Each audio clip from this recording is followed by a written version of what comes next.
Olá, tudo bem? Vamos dar início a partir de agora a mais um Business Cast. Vamos falar sobre negócios, sobre vida pessoal, sobre empreendedorismo, sobre a visão que a nossa entrevistada tem. Você já está vendo aqui comigo, Van Fernandes, empresária do setor varejista, talvez a maior empresária desse setor do Piauí, né, Van? Tudo bem? Oi, bom dia, Douglas. Tudo bem? Eu acho que não sou ainda a primeira, não, mas eu pretendo. Né? Bom, o importante é que você já marcou o seu nome no mercado varejista, Van. E eu queria que você falasse exatamente sobre isso. Como é que é empreender num estado como o Piauí, numa situação, inclusive econômica, que o país está atravessando, onde a inflação vem sofrendo essa pressão, as pessoas chegam para comprar, vão no supermercado, parece que subiu. Como é que é empreender num ambiente desse, num momento desse? Olha, por sorte, eu estou num segmento que ele não tem, eu até digo, não tem crise.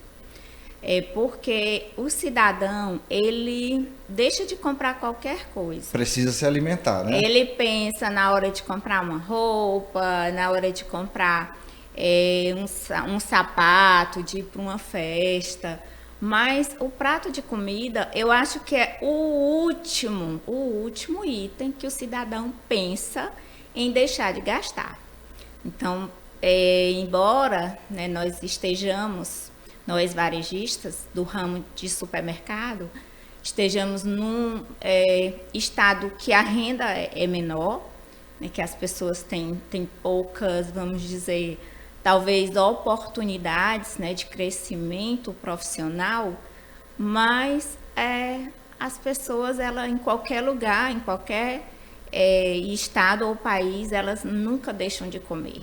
Precisam se alimentar, né? Precisa, é uma Mas aí, quando a gente fala em necessidade. crise, Ivan, assim, talvez o setor específico de supermercado não viva isso, mas a gente ficou surpreso quando grandes redes varejistas anunciaram o fechamento de 750 lojas no país, 35 mil pessoas desempregadas. Isso, de certa forma, reflete na tua clientela, né? De quem vai precisar comprar e talvez não tenha mais condição de comprar o que comprava antes. Talvez até reduza um pouco o carrinho na hora do supermercado. Foi nesse aspecto que a gente pensou. Mas eu até vejo como não sendo uma crise econômica, Ah, tá. mas uma crise da operação, né, da gestão do negócio. Porque você sabe que todo negócio ele precisa ser, e principalmente o de alimentos, porque a margem ela é Muito mínima, pequeno. mínima. E existe nesse mercado uma concorrência muito aquela correria de querer de querer vender mais, de querer estar em todos os passos. Às vezes eu até digo de querer pegar o vento. Ninguém segura o vento. Então, se a empresa, ela, embora esteja, porque não tem, eu não consigo ver o concorrente como sendo o principal problema de um negócio. E eu sempre digo para minha equipe, concorrência é 10% de nossos problemas. Qual é o A principal maioria problema? dos problemas, eles são internos, né? É uma falta de gestão, é um gasto desnecessário, é você querer crescer de forma acelerada, às vezes sem pensar, às vezes por impulso, às vezes por vaidade. Então, ou às vezes até uma compra mal feita, né? Um estoque desnecessário.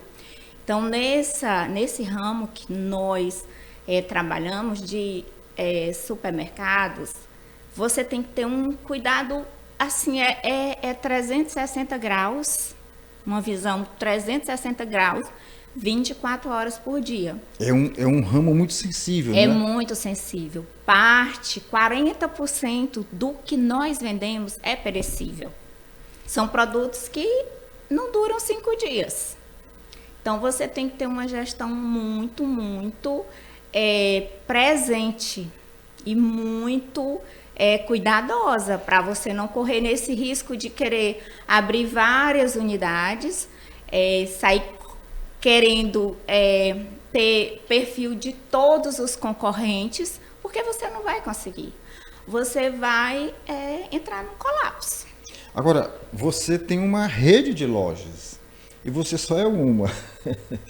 Como é que você consegue dar conta? Que você falou que tem que estar presente, tem que estar acompanhando. Como é que você forma essa equipe? Como é que você se reúne com ela? Primeiro, são pessoas-chaves, né? Você precisa ter, no mínimo, umas 4 pessoas que pensam, que agem e que fazem da mesma forma que você faz. Que o pensamento, eu penso que a organização começa na mente. Então, se você tem essas pessoas chaves, mesmo que eu não tenho uma rede tão grande, né? Minha rede tem 25 unidades apenas. Então, é muito fácil de gerir. E uma outra alternativa é você apostar muito nas ferramentas tecnológicas, que hoje elas estão aí presentes dentro de qualquer negócio e que hoje é bem fácil, né? A gente tem uma acessibilidade muito grande nesses meios, né? Que são ferramentas tecnológicas que não detêm muito custo, ou seja, tipo o quê? Muito pelo contrário. Vamos tentar exemplificar. Você vai reduzir o custo quando você aposta nelas. Então, você perguntou como, vamos citar algumas. A gente tem uma ferramenta que é o WMS, que é um modelo da nossa logística de que a mercadoria quando chega, ela é automaticamente distribuída em relação à demanda. Quando ela chega no nosso depósito, na nossa central, a gente tem uma central de frios e tem uma central de secos e molhados. Então, a mercadoria, quando chega, o sistema ele já dispara quantas unidades para quais lojas irão. A gente nem tem o trabalho de acomodar no depósito, né, de estocar, a gente nem tem esse trabalho. Tudo encaminhado. A gente já dispara logo os pedidos, já vão logo para as docas, onde são direcionados para cada loja, e no mesmo dia a mercadoria já está na gôndola. Perfeito. Você falou aí em tecnologia, em equipamentos e estratégias tecnológicas, e a inteligência artificial hoje não é mais uma coisa do futuro, é uma coisa do presente. Como é que você lida com isso? Ainda é nova, né? Mas assim, dentro dessas ferramentas de gestão que nós estamos aprimorando e implantando dentro do nosso negócio, muito dessa inteligência artificial estão presentes, como no cashback, por exemplo, no nosso cashback, na nossa venda delivery, que é o Super Shop. Então, lá, ele já direciona os produtos que você costuma comprar, que você costuma consumir, os produtos que você prefere quando está em promoção. Então, a gente já dispara esses produtos específicos para aquelas pessoas já direcionadas, ou seja, são ofertas personalizadas. Então, isso é uma parte da inteligência artificial já presente dentro do nosso negócio. Em alguns setores, esse tipo de serviço, que eu acho até interessante de você estar com uma promoção e enviar para o teu cliente, em alguns setores isso se torna incômodo. No caso da alimentação, não, porque a pessoa é uma coisa de imediato, ela precisa daquilo e ela vai comprar algo em promoção. É assim que funciona? Sim. E as pessoas, olha, teresinense, piauiense, adora uma promoção. Bom, nós estamos ainda começando o ano, podemos dizer isso. Você falou que é preciso planejamento para crescer. Você pensa em abrir novas lojas? Você falou que tem 25. pensa em abrir novas lojas este ano ainda? Douglas, quando nós fizemos a cisão, que você sabe, né? Nós éramos um grupo maior e há 5 anos, vai fazer 5 anos agora em junho, que a gente fez a cisão, eu fiz um planejamento de não abrir nenhuma unidade no espaço de 5 anos. Porque como a gente teve até falar uma intriga, né, antes, para poder a gente chegar nesse ponto de divisão, a gente passou uns 5 anos tentando ver como que a gente fazia para poder a gente administrar a empresa de forma compartilhada e a gente não conseguiu. Então foram 5 anos assim de perda. Perdemos um pouco do mercado, perdemos um pouco a barganha na hora da negociação. Então, isso aí fez com que algumas lojas também elas ficassem meio que esquecidas, sucateadas, né? Porque o nosso foco naquele período ali era de como que a gente ia fazer. Ou para administrar conjuntamente, ou para poder dividir. Então, eu planejei, né, depois que a gente realmente chegamos no ponto da divisão, eu planejei de não abrir nenhuma unidade. Até porque eu assumi uma responsabilidade bem maior na negociação. Não é que a divisão foi injusta, mas é porque alguém tem que ceder em alguns pontos, né, para poder acontecer a divisão. E eu cedi em alguns pontos, assumindo mais responsabilidade. Mais dívidas, mais despesa, mais colaboradores, menos venda. Por outro lado, eu fiquei com uma parte econômica muito, vamos dizer, melhor. Porque em contrapartida, eu fiquei com uma parte maior do imobilizado. Então, eu fiz esse planejamento, né, de não abrir nenhuma unidade nos 5 anos, apenas revitalizar as lojas, climatizar as que não tinham ar-condicionado, de pintar, dar uma cara nova, quebrar a parede, colocar vidro, que eu gosto da coisa muito aberta, né, mostrando mesmo, olha, eu estou aqui. Então, eu primei por isso aí. No meio do caminho, né, apareceram 2 oportunidades, que foram 2 lojas, a da Zequinha Freire, né, que já estava praticamente pronta, e eu a arrendei da forma como estava e dei a cara do Carvalho Super. E a outra foi a do Poti. Tinha já um espaço, né, a gente conseguiu uma negociação muito boa com o shopping e fizemos uma loja moderna sem ter muito custo. E aí o que a gente ainda, quer dizer, nós ainda estamos dentro do nosso planejamento de não abrir nenhuma unidade. Seguindo o que ficou planejado lá atrás, de não abrir nenhuma unidade, mas a gente teve essas 2 oportunidades aí que nós resolvemos encarar. E aí, então daqui para frente nós temos um banco de terrenos que nós já, como eu falei, eu fiquei com uma parte imobiliária razoável e tem dentro desse nosso projeto da gente abrir inicialmente, né? A gente fez um planejamento desse ano, porque assim, embora a gente tenha feito de 5 anos, mas todo ano a gente faz uma revisão. E aí a gente, então, dentro desse planejamento, a gente tem a loja do Alphaville, né? Que já está certa, embora a gente tenha um banco de terrenos que a gente, à medida que a gente for, porque tudo que eu faço assim é com pé no chão, sabe? É sabendo o que eu estou fazendo, é um risco muito, muito calculado. Sem desaforo, né? É um risco muito calculado, tipo assim, se errar é 10%, né? 90% é garantido que vai dar certo. Quando você começou, você tinha uma parceria, era você e seu ex-marido. Então era uma sociedade onde as decisões eram tomadas ali em conjunto. E hoje você está administrando, vamos dizer, sozinha. Com o que você se aconselha? Não sozinha, como eu falei, né? Eu penso que cada empresário, ele deve ter algumas pessoas chaves. Então, eu tenho o meu filho que está comigo nesse processo, ele já trabalhava no grupo e no processo de da divisão, ele fez a opção para continuar comigo pela forma até organizada, vamos dizer, mais cautelosa, né, de seguir a caminhada.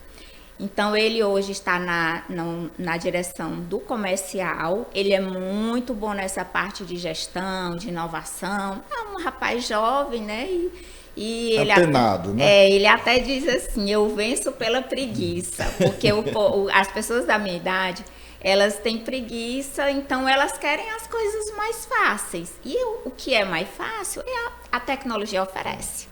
Tudo que é fácil, a tecnologia nos dá ali para a tempo e a hora. Então ele está na parte comercial. Tem um outro rapaz também que é bem antigo, né? Desde o antigo grupo, deve ter uns 25 anos, que já faz parte do nosso quadro, que ele está na parte de TI e também ele abraça a parte jurídica. E eu tenho também uma outra pessoa que é da parte operacional. Então a gente divide, não é porque ele esse não é só operacional, não é só o jurídico, não é só o comercial, mas eles têm outras atribuições que são inerentes, né, a funções de cada um. Funciona como uma espécie de conselho? A gente tem as nossas reuniões, né? Ainda não tá, a gente não tem assim aquela formalização, né? Ou aquele conselho, mas a gente tem as nossas reuniões, às vezes semanais, às vezes extraordinárias, aí mensal. Também a gente tem as reuniões para a gente demonstrar o resultado, o que aconteceu no mês, qual a loja que serve de benchmark para as outras, né? Aquela que teve o melhor resultado em tudo, né? Que teve maior produtividade. Então, a gente vem trabalhando dessa forma.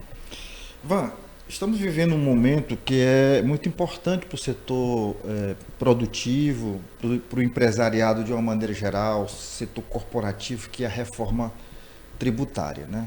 Houve essa aprovação do texto base no final do ano passado, e agora começa uma nova guerra, que é digamos assim, a formalização desse texto, colocar em ação, em prática, o que foi decidido lá atrás. E a definição de alíquotas e tudo. Você está acompanhando isso? Sim. Com relação ao teu setor, você hoje faz parte da Associação Brasileira, né? Da Abras. Abras. Abras está vendo isso de perto. Eu estava lendo ontem à noite que a cesta básica foi reduzida no número de itens e que a proteína ficou de fora. Isso é bom, isso é ruim para você, não como consumidora, mas como empresária? É uma guerra, na verdade, né, entre os empresários, né, de qualquer ramo e o governo. Mas a gente sabe que o governo, ele precisa arrecadar, né? Então, se um imposto, uma arrecadação falta de um lado, ele tem que ter em contrapartida de outro lado. A Abras, a função dela é sempre defender a parte mais sensível que é, vamos dizer, a classe C.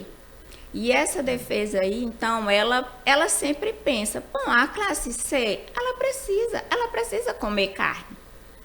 A classe C, ela precisa comer um produto embutido, né, que é uma proteína. Então, ela fica sempre buscando uma forma, e aí o governo, não, mas isso aqui só é o rico que come, o salmão é só o rico que come, enquanto que a Abras, ela está defendendo isso aí. Na minha concepção, eu penso que o benefício, ele deve ser dado a todos os cidadãos. Embora eu também tenho a concepção de que o governo, ele vai tirar de uma outra forma esse imposto perdido. Mas eu acho que é uma questão do próprio governo, dele saber em que ele pode. A bebida, eu acho justo. Questão a bebida. Do imposto do pecado, né? Eu acho justo. O fumo, né? Exatamente. Por quê? é uma opção, né? E até algo que não faz bem à saúde. Isso. Então, eu acho justo. Agora, você querer cobrar mais da carne, do salmão, do peixe, do frango, eu acho que não deve. Né? Embora como eu digo, o governo sempre ele vai encontrar uma forma da gente, da gente pagar mais para ter a contrapartida. Isso que a gente está falando, para quem está nos acompanhando nesse momento, a gente está falando do texto que foi apresentado pelo governo, que está dessa forma. Vai haver muita discussão, vai haver muito embate, vai haver... como você diz, alguém tem que ceder em algum momento. Você acha que é possível, que há essa perspectiva de se incluir algum tipo de proteína na cesta básica? Sim, acho. Acho que a Abras, ela tá bem... o Galassi, que é o nosso presidente, ele é muito atuante. Então, e é assim, é um guerreiro. Né? Ele vai, ele briga, ele discute, ele tem conhecimento. Então, eu acho possível e acho que tenho quase certeza que vai acontecer. Ele, inclusive, ele deu alguns pontos, né, para o governo, onde ele pode arrecadar mais. Por exemplo, os jogos, que eu nem tinha muito conhecimento dessa história aí dos jogos, bet. Né? Eu tomei conhecimento com essa confusão aí da Abras, né? Diz, olha, por que não cobra? Porque tá tomando da cesta básica, as pessoas ficam jogando. Tem gente hoje, Ivan, que vive do Bolsa Família e está gastando R$100 com jogos, né? Então, a Abra já fez toda essa pesquisa, esse estudo, e apresentou tecnicamente para o governo. Vamos dizer, as linhas ou segmentos que o governo pode ter essa contrapartida, né? Vamos facilitar para a classe C a acessibilidade para que a classe C possa também consumir esses itens, né, que fazem parte do dia a dia e que é bom para a saúde. E aí você tem esse outro lado aqui, que você não está cobrando imposto, você não está nem vendo, né, mas está tirando da cesta básica, então vamos encontrar uma forma de cobrar impostos disso. Perfeito. Já falamos aí sobre empreendedorismo, falamos sobre negócios. O povo gosta, mas tem um momento aqui nesse Business Cast que as pessoas gostam mais ainda. É quando o nosso entrevistado, a nossa entrevistada, fala sobre si. Então eu gostaria que você agora, a partir desse momento, Van, falasse pra gente quem é Van Fernandes. Eu, assim, como eu me vejo, né? Porque, assim, eu até falo, você não é o que você pensa. Você não é o que dizem que você é. Você não é como você é visto. Você é o que você faz. Então, assim, eu procuro ter um equilíbrio na minha vida pessoal, na minha vida profissional. Acordo muito cedo.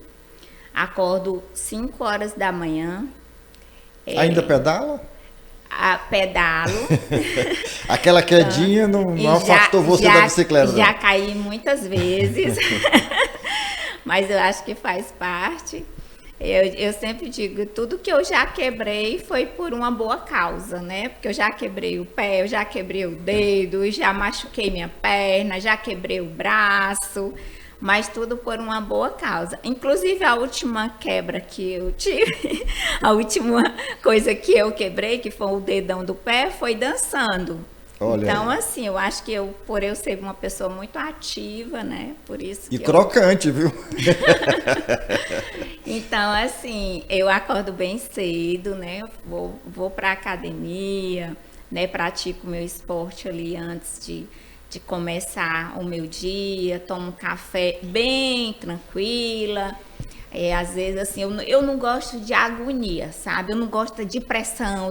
Embora eu esteja trabalhando no varejo, que requer muita atenção e muita pressão, mas eu não gosto. Eu sempre procuro ter uma vida leve, uma vida que eu consiga ver. O importante dela é a caminhada, é a missão. Muito mais importante do que o destino, né? Muito mais importante do que o destino ou do que o resultado. é a caminhada. Então, se você faz uma caminhada bem feita, uma vida leve, né, embora com muitas atribuições, com muitos problemas, com muitos assuntos para resolver, eu penso que você chega em casa tranquila. Pode o mundo estar se acabando, mas você mantém aquela tranquilidade. Van, assim, o pensamento geral da maioria das pessoas, inclusive em alguns que pensam em empreender, é de trabalhar menos. Quando na verdade a gente sabe que não é assim. O empresário trabalha muito mais, né? Não tem hora para chegar e muito menos para sair. E você, quantas horas você trabalha por dia? Como é que é o teu dia a dia? Não quero que entre na parte do trabalho, não. Estou falando da pessoa. Quanto tempo você dedica para as suas empresas? E Douglas, eu acho que eu já trabalhei muito, muito mais.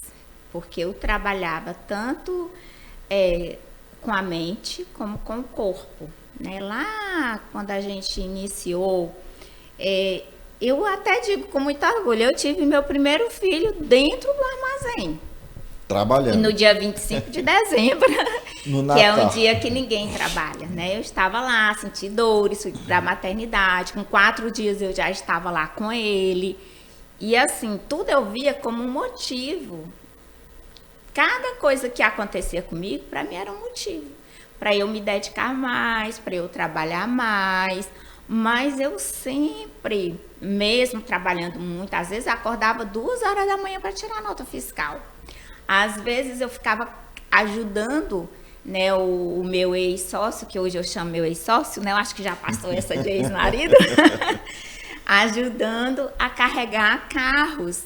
E eu, quantas e quantas vezes eu fui para o satélite entregar mercadoria no Fusquinha Verde, que de vez em quando ele dava o prego e eu já sabia, porque ele me ensinou como é que eu fazia. Ó, quando der o prego é porque entupiu bem aqui a mangueirinha da gasolina, você puxa e chupa e joga rapidinho lá que dá certo. Quer dizer, ninguém sabe o que você passou, né, Vânia? Mas assim, o que eu passei não é uma coisa que me deixa triste. Não, e nem me deixava na época. Porque ninguém imagina hoje que a Van Fernandes, que era outro sobrenome, hoje é Van Fernandes, no começo teve que passar por esse perrengue de levar, de ficar no prego. Para mim tudo era como se fosse uma brincadeira. Era desafio, né? Eu estava lembrando agora recente, né? A gente falando em política, diz daquilo, vereador, diz assim, vocês acreditam que eu passei 5 anos votando na verdade, 5 eleições, votando no Renato BG, sem ele nem saber. Eu votava e pedia voto, porque um dia eu, levando esse carrinho verde, e o problema não foi o da mangueirinha, porque eu chupei lá e não deu certo pegar, ele desceu do carro dele e me ajudou a empurrar. Uhum. Então, assim, ele nem sabia para quem estava empurrando o carro, né? E eu passei ali 5 eleições votando nele. Olha aí, a boa ação resultou em 5 votos.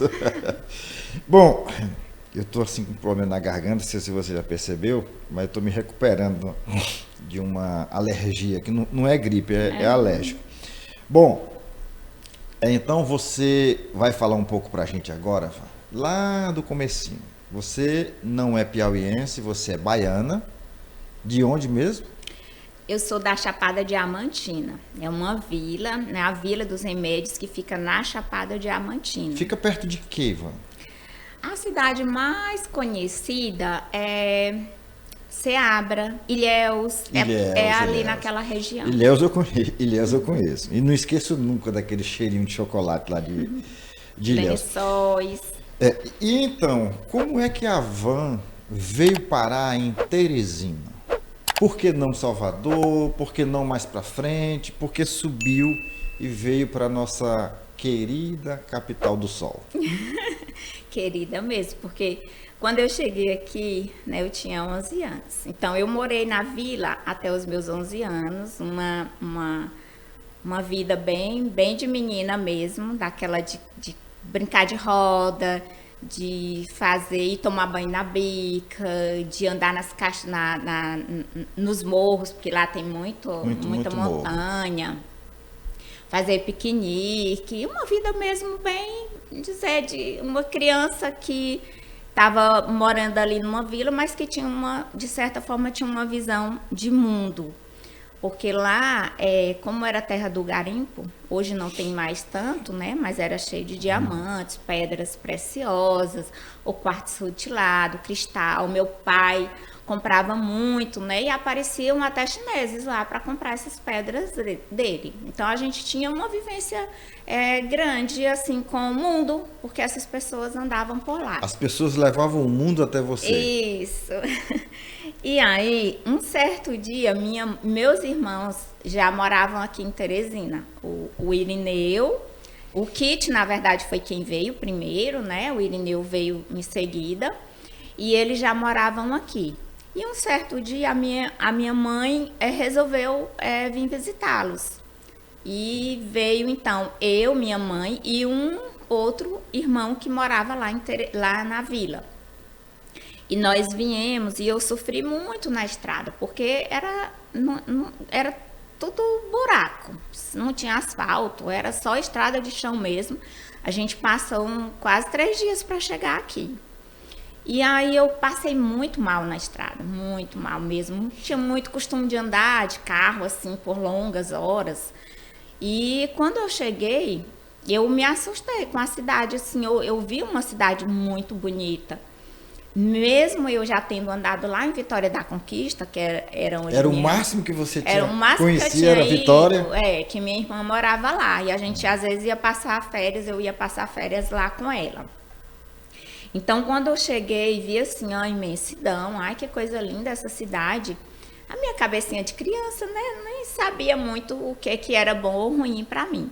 Mas na hora que eu entrei na casa do meu irmão, e vi tudo muito diferente também, porque lá na vila, embora meu pai não fosse uma pessoa pobre, né, ele era um comerciante e tinha para a vila lá, para a cidade, ele tinha tudo de bom, mas era tudo de bom bem precário, né, porque era uma vila, interior mesmo, de chão batido. E aí eu vi assim a casa do meu irmão, um sonho de casa, né, tudo muito organizado, bonito, e ele muito receptivo. O Irineu morava com ele. E aí eu fui e disse logo, na hora que eu pisei o pé, eu não vou voltar. Aí minha mãe nem ligou para o que eu falei, né? E o meu irmão apoiou. Ele não tinha filhos. Ele não tinha, era casado, mas não tinha filhos. E aí ele apoiou, ela pode ficar, pode estudar. E eu disse, eu não vou voltar, eu não volto. E minha mãe passou acho que uns 5 dias só lá, né? Mas quando eu acordei, minha mãe realmente me deixou. Ela foi, né, acho convencida pelo que o meu irmão falou, ela achou que era um bom lugar para eu ficar. E eu acordei que eu não vi minha mãe, eu comecei a chorar, mas o choro de saudade, né? Mas na verdade eu queria ficar. E aí fiquei até hoje. E qual foi o primeiro trabalho da Van? Então, eu sempre, lá na vila, eu mesmo, criancinha, eu já fazia alguns negócios, né? Porque, como eu falei para você, lá aparecia de tudo. Aparecia cigano trocando isso, trocando aquilo. Aparecia chineses, aparecia o povo do Rio de Janeiro, São Paulo, para comprar. E eu aproveitava aquela brincadeirinha ali, né? De comprar algumas coisinhas, de vender. Lá vendo o meu pai, minha mãe, mesmo sendo dona de casa, mas ela também fazia os negócios assim. Era dela. Tipo o quê? Vendia o quê? O meu pai tinha um armarinho, né, que vendia tudo, vendia até emblema de caixão de defunto. Eu lembro que às vezes de madrugada batiam na porta. Senhor Vigílio, aí morreu fulano, aí ele ia lá pegar, medir o tecido. Desculpa, o que é esse emblema? Emblema aqueles, no interior, não sei se ainda é. Mas assim, o caixão é feito por tinha um marceneiro que trabalhava do lado, ele fazia o caixão. Meu pai vendia o tecido azul para forrar, e os emblemas era a cruzinha às vezes cor de prata, às vezes para decorar o caixão. Para decorar o caixão. E aí ele era acordado às vezes de madrugada, né, para vender esses produtos. Então, assim, a minha vivência, né, dentro do negócio, do comércio, ela é desde que eu nasci. Então tá no sangue, né? Tá no sangue. E aqui aí, em Teresina, quando... você veio estudar, mas começou a trabalhar também muito cedo. Então, aí eu já ia cedo lá para a loja do meu irmão, Cine Photo Kit, lá na Coelho Rodrigues, né? Ia como uma brincadeira lá também. Então você frequentou o Royal. Royal, O Cine Royal. sim. Nossa, o Cine Royal, o primeiro filme que eu assisti foi um horror. Porque eu fui. Porque eu era de menor e fui assistir um filme que era um filme quase pornô. A famosa pornô chanchada. Só não tinha, Império, não tinha nada explícito. Império dos Sentidos. Esse aí já foi um pouco pesado. Nossa, um horror. Um horror. E eu era de menor, mas a mocinha lá da loja do meu irmão me convenceu. Vamos assistir, vamos assistir. Aí pegou e me deu uma identidade lá de uma delas lá, que era de maior, né? E eu entrei na fila com elas, achando que era um filme maravilhoso. Foi muito surpreendente. Aquele filme foi que abriu as portas para muita coisa que a gente não pode nem falar. Mas enfim, aí você foi trabalhar com o kit. Então, trabalhei com o kit mais de brincadeira, mas de verdade mesmo. Eu comecei com o Irineu, quando eu tinha 14 anos, que eu fiquei estudando no período e trabalhando em outro. Estudou onde? No Procampus, né? Quando eu comecei a estudar, assim, um período. Eu estudava antes, assim que eu cheguei no Disneylândia, depois eu estudei no Mavis por muito tempo. E nessa época que eu comecei a trabalhar, eu já estava no Procampus. E quando a Van começou a estudar e estudava aqui em Teresina, pensava em fazer o quê quando crescesse? Menino, sabe que eu não gostava muito de estudar. Eu gostava mesmo era de trabalhar. Eu adorava ficar atendendo as pessoas no balcão da loja do meu irmão, de ficar fazendo, sabe, conversando, me relacionando com as pessoas.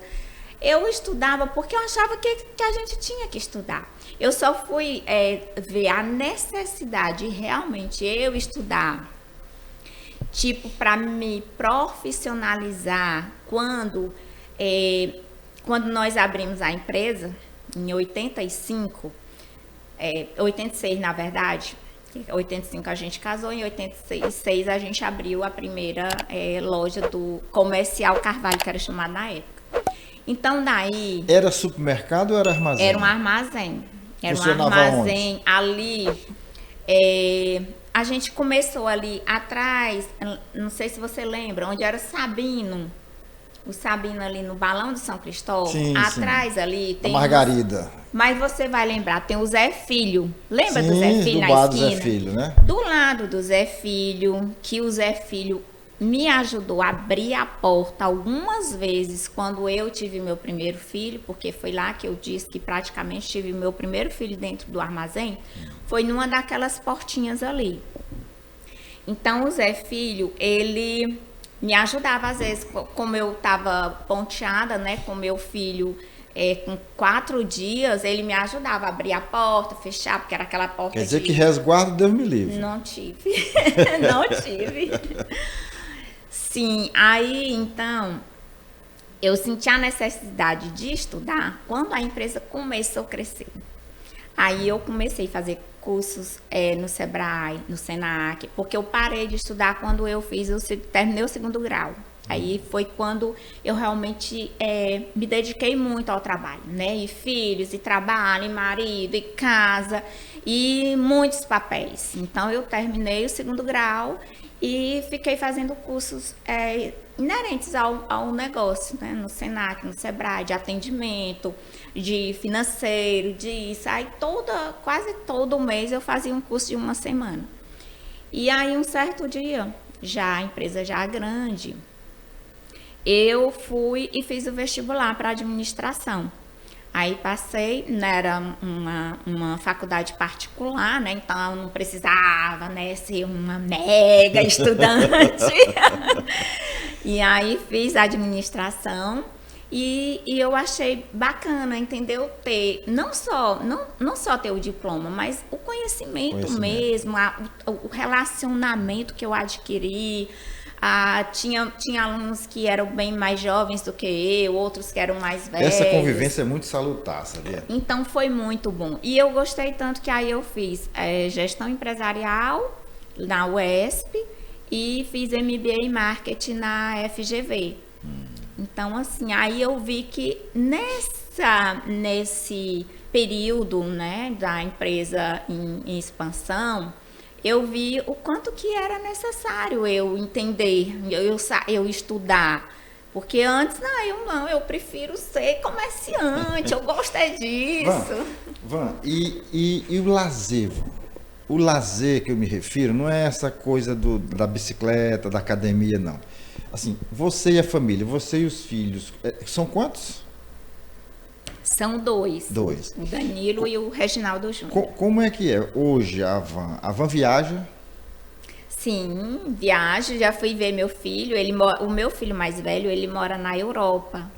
Ele mora em Porto. Então, já fui uma vez lá, a gente já assim, tivemos 15 dias passeando.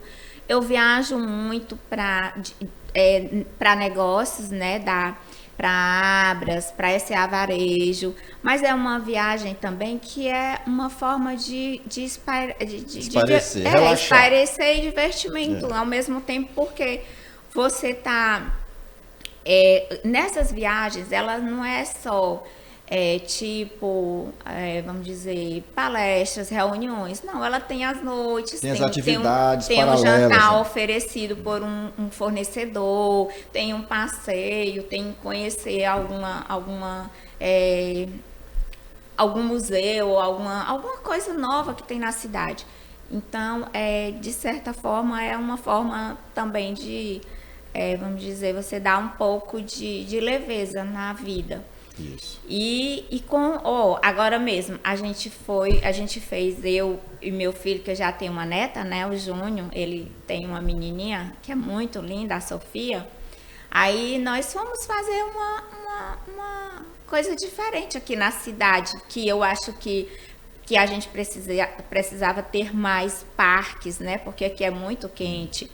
Então, eu acho que valeria a pena ter parques como o que nós fomos domingo. A gente fez um piquenique, levamos tudo, aquela farra, no Parque da Cidadania. Cidadania, muito bacana. Ali perto do lago, né? Tem os patos, né? Tem os pombos, foi maravilhoso. Então, assim, eu acho que essa vida equilibrada, sabe, de cuidar da mente, do corpo, da alma, do espírito, né, dos amigos, da família. Eu penso que eu vou morrer sem deixar nada assim eu poderia ter feito isso. Eu devia ter feito isso, não. Até porque eu penso, Douglas, a gente passa tão pouco tempo, né, aqui. Então, assim, qualquer hora, qualquer um de nós pode ir. Qualquer hora. Então é bom você ir bem tranquila, né? Com a consciência leve, sabendo apenas que tem um livro lá na cabeceira da sua cama que você não terminou de ler, mas que faz parte da caminhada. O que você está lendo agora? Menino, eu tô lendo, porque é um livro, ele é muito grande, é quase uma bíblia.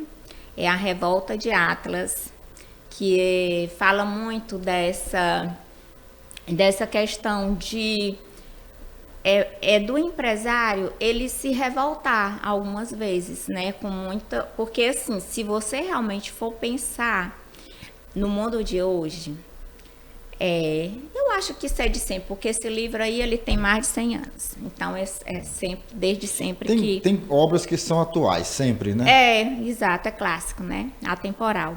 Então assim, hoje, e eu acho que aumenta, né, a questão que vai aumentando, né, a quantidade de pessoas, de negócios, né, de segmento, vai aumentando. Então, assim, diz a Revolta de Atlas, porque a coisa lá, ela é tão, assim, revoltante com os empresários, que termina tocando fogo no seu negócio, entrega o terreno, tá aí, do jeito que eu recebi, pega, é seu. Então, mas assim, eu gosto sempre de estar lendo, eu não tenho um segmento único assim de leitura, sabe? Você falou que o livro é grosso, parece uma Bíblia, e a Bíblia você costuma ler? Não, mas eu leio alguns trechos, né? De vez em quando. Um versículo aqui, outro ali. Isso. E como é que é a espiritualidade da Van? Você transmite muita serenidade. As pessoas serenas geralmente são muito espirituosas.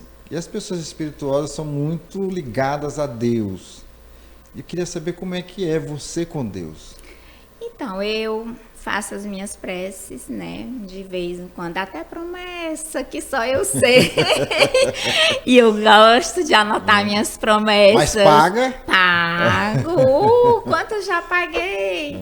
Então, eu anoto, se isso acontecer até tal dia, vou doar 100 cestas para isso. Se isso acontecer tal dia, vou doar tanto.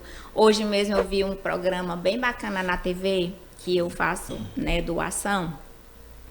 É um programa, na verdade no jornal, né, que é um projeto. Eu vi hoje na TV e eu faço, né, periodicamente eu faço doação para esse projeto. E eu vi lá a necessidade deles de comprar um carro, uma van. Não sou eu, um carro, uma van. Para transportar. Uma perua. Para transportar. Aqui também não sou eu. Que não é você. Para transportar os alunos, né?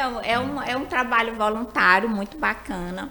E eu vi, eu fiquei pensando, olha, eu vou ajudar a comprar esse carro. Eu tenho entrevistado muitas pessoas aqui e a gente vê que o empresário, ele costuma fazer essa retribuição.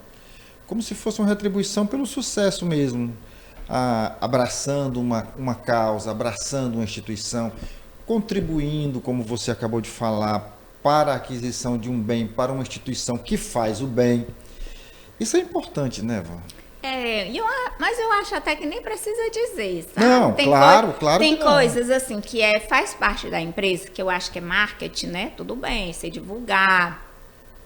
Às vezes tem uma corrida de rua de um determinado local, doação em alimentos. Aí acho que a empresa aproveita, né? Aproveita esse momento para fazer sua divulgação. Mas tem coisas minhas mesmo, pessoal, eu não faço questão de divulgar, sabe? Eu acho que assim, o que você recebe de bom na vida, não custa nada você tirar, né, um pouquinho daquilo que você ganhou para você doar, né, para uma entidade que está necessitando, não vai fazer falta nenhuma. Eu gosto muito, às vezes eu digo assim, eu sou quase igual ao Silvio Santos, eu carrego na minha bolsa, porque não está aqui, não é escondido, mas eu carrego sempre cédulas de 200 reais. Aí eu sempre, quando eu vejo assim uma pessoa, meu carro, se tu abrir, é cheio de cesta básica. Porque onde eu vou, se eu deixo o meu carro, não tem, às vezes a pessoa chegar, deixa eu olhar seu carro, aí eu não dou o dinheiro, dou uma cesta básica, porque ele não vai servir só para ele, né? Vai servir para a família. Lá no parque mesmo, que eu estava lá com os meus filhos, um rapaz me ajudou a levar, porque eu estava com um monte de cestas, isopor, né? Quando eu desci do carro só, porque meu filho veio depois, aí ele me ajudou, levou uma das cestas até o local onde a gente ia ficar. Aí na volta eu abri meu carro e entreguei uma cesta básica para ele. Em Farol, às vezes você não encontra aquelas pessoas. Eu só abro, porque o meu carro, você aperta aqui o botãozinho, ele abre a traseira, né? Eu digo, vai lá atrás, pega uma cesta. Aí a pessoa pega a cesta. Então, eu acho que é um bem que não faz falta. Que falta faz? Você dá uma cesta básica de R$60 para uma pessoa que está, né, na rua necessitando. Ou então você pegar e dar R$200, que a pessoa nem gasta, Douglas. R$200 a pessoa tem pena, entendeu? De gastar. Porque é uma cédula de 200, ela é muito querida, né? Então, as pessoas que recebem... Se eu você não vai acreditar. Eu já vi, mas nunca peguei. Pois eu vou lhe dar uma quando sair daqui, você vai guardar de lembrança, porque eu tenho certeza, você vai deixar na sua carteira, você não vai gastar. Você não vai gastar. Van, a gente já está encerrando. E eu sei que promessa a gente não conta, né? Pode até contar depois que alcança a graça. Mas assim, qual é o teu projeto para este ano? Assim, em dezembro eu quero comemorar isso. Que não seja promessa, que seja uma outra coisa. Ou familiar ou empresarial. Eita, mas tem muitas coisas. Bom, empresarial, eu quero, né, já ter inaugurado essa loja lá do Alphaville, que eu lhe falei, que para mim é mais um cartão postal do que uma loja, que é ali do lado daquela empresa de comunicação que abriu Sim. recente. E não é dentro, é fora, né? Então vai servir para também outros condomínios que estão ali perto. E iniciar também o projeto de uma nova loja. Isso na área empresarial, na área pessoal. Na área pessoal, eu acho que eu já tenho uma vida assim muito tranquila, muito equilibrada. Um dia desse, um amigo disse assim, você devia ter uma vida melhor. Vendo a minha correria, telefone e tal, diz assim, não, faça isso não, minha vida é tão boa, eu não quero mudar. Mas assim, é continuar com essa minha leveza, né? Levar a vida leve, me divertindo com os meus filhos, com os meus amigos. Só né? tem um neto, né? Só uma menina. Não tem nem outro encomendado, não. Não, mas eu disse pra minha nora, eu disse, nossa, uma meninazinha dessa, tão boazinha, deveria ter umas 10. Eu tenho um neto já, o João Miguel, né? Vai fazer um ano agora esse mês. Um aninho, primeiro aninho. Que lindo, né? Deve É gostoso, ser. é gostoso. E para eu, que depois dos 55 tive um filho e um neto... Aí é bom porque vamos brincar os dois, né? O meu filho, eu brinco com ele como se fosse um menino rolando no chão. E se eu não brincar, tem confusão, porque aí ele não, se zanga, né? Foi um prazer conversar com você. Foi um prazer trazer um pouco da tua vida para os nossos internautas, para as pessoas que te admiram, porque com certeza você é um exemplo a ser seguido aqui na nossa cidade, na área empresarial. E muita gente só conhece o teu lado empresário, não conhecia o teu lado pessoal, o teu lado familiar, né? E isso é muito bom. As pessoas gostam disso. Muito obrigado. E foi ótimo estar aqui com você, com vocês também. Bom, e a gente vai encerrando por aqui. Eu quero que você aproveite para curtir. Você que não é inscrito ainda no nosso canal, aproveita agora e se inscreve, aciona o sininho para receber as nossas notificações e compartilha. Manda essa entrevista para o mundo. Até o nosso próximo encontro. Valeu, Van. Tchau.